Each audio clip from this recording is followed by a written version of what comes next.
Nah, jadi Bapak Ibu kaum muslimin yang berbahagia, ini yang kita takutkan. Kemudian pemaksaan sterilisasi aborsi.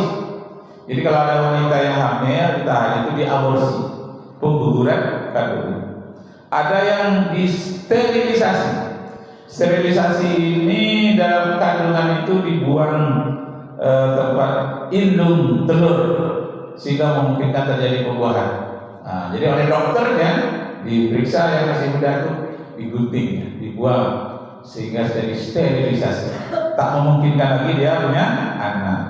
Masya Allah. Kalau terlanjur punya anak, kandungan sudah 2 bulan, 3 bulan, itu akan terjadi aborsi, pengguguran kandungan. Nah, itu yang terjadi ini rahasia orang yang keluar dari sana.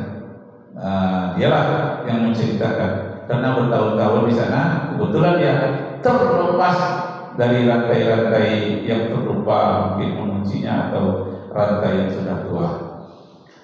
Nah, dicikoki dengan pil yang misterius yang membuat mereka ini secara sistematis mereka itu memakan lagi pil-pil yang buat mengantuk dan yang mengandung ekstasi atau mengandung pil yang buat mabuk yang melupakan diri, dan pemaksaan sterilisasi dan aborsi terakhir yang ke-10 dipenjarakan dalam waktu yang lama dan tidak pasti dan tidak ada tanpa ujung. Laporan dari versi PBB OHCHR itu namanya. Nah, jadi Bapak Ibu muslimin yang berbahagia, itu yang membuat seperti itu adalah orang-orang yang tidak beragama. Jadi bagi dia dunia inilah segala-galanya. Jadi siapa yang mau berbuat kejahatan di dunia ini habis ya habis menurut dia. Sudah kematian ini tidak ada apa-apa lagi. Karena itu mereka berani membuat sesuatu hal yang bijak. Begitulah jahatnya orang-orang yang tidak beragama, yang tidak beriman, dan dia tidak percaya ada kehidupan lain lagi setelah kehidupan kita ini. Yang sebetulnya kita itu kan tidak mati, hanya bertukar alam. Jasad kita ini mati, tapi roh kita tidak pernah mati. Itu sebabnya kita dari kuburan itu harus membaca salam, karena orang itu tidak mati, rohnya hidup.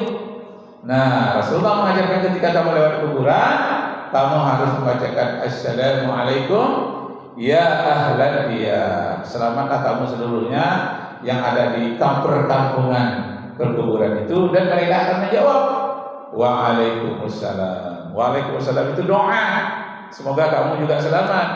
Jadi orang yang sudah mati pun mendoakan orang yang masih hidup dalam bentuk salam.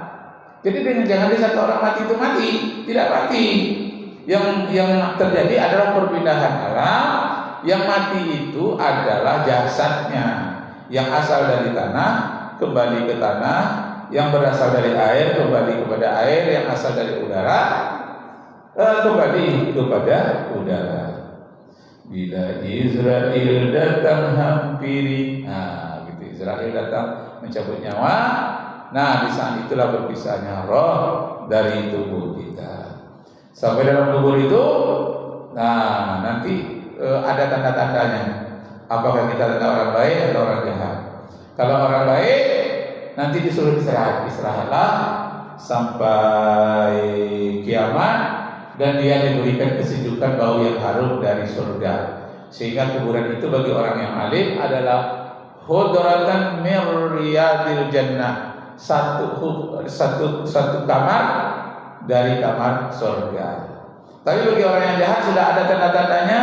Apabila datang angin dari neraka, dia merasa kepanasan. Apabila ada terasa lagi, barulah dia bisa tidur. Itu namanya hufratan min hufril nirah, satu sudut dari sudut neraka. Nah, sudah ada tanda-tandanya. Dia belum penuh azab yang belum diadili, tapi tanda-tandanya sudah ada. Dalam kubur ditanyalah oleh malaikat, man rabbuka, siapa Tuhanmu? Kita menjawab, Allah Subhanahu wa ta'ala. Ma imamuka, siapa imammu? Al-Qur'anul Karim. Ma ikhwanuka, siapa kawan-kawanmu? Kaum muslimin. Jangan nyantik ma imamuka, imamnya Imam Pak Samsul atau Pak enggak itu jawabnya ya. Jawabnya imam itu pedoman kita Al-Qur'anul Karim. Nah, kemudian ditanya lagi dalam kubur itu gelap bagi orang yang berdosa.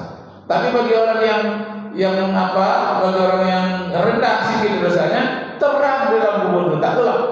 Walaupun tidak ada lampu, kok terang ya? Ditanya dengan kawan, kok masa terang juga? Iya, kenapa?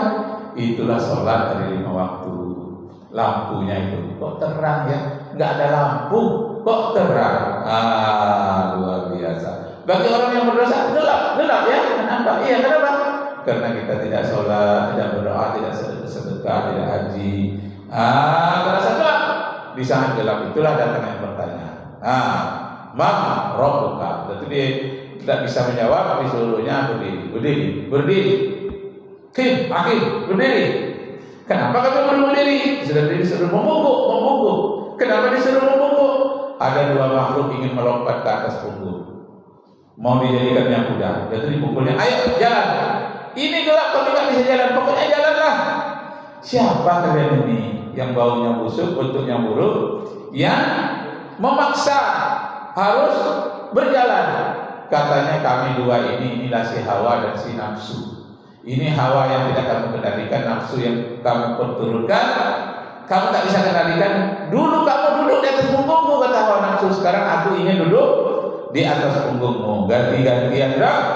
Waktu itulah menyesal manusia. Apa katanya? Ya hasratana ala ma farratna fiha. Al-An'am ayat 30. 31. Alangkah besarnya penyesalan kami ya Allah. Sia-sia kami di atas dunia mengikutkan segala kehendak hawa nafsu kami tidak sholat. Ya hasratana ala ma farratna fiha wa hum yahmiluna awzarahum ala zuhurihim. Mereka pun dipaksa memikul dosa-dosa mereka di atas punggung mereka sendiri. Lalu dikatakan ala sa'a ma yazirun. Alangkah buruknya nasib orang-orang yang berdosa tanpa sempat bertobat. Tapi kalau sempat bertobat, semuanya dihapuskan. Sampai waktu Pak? Dah, alhamdulillah. Wabillahi taufiq wal hidayah. Wassalamualaikum warahmatullahi wabarakatuh.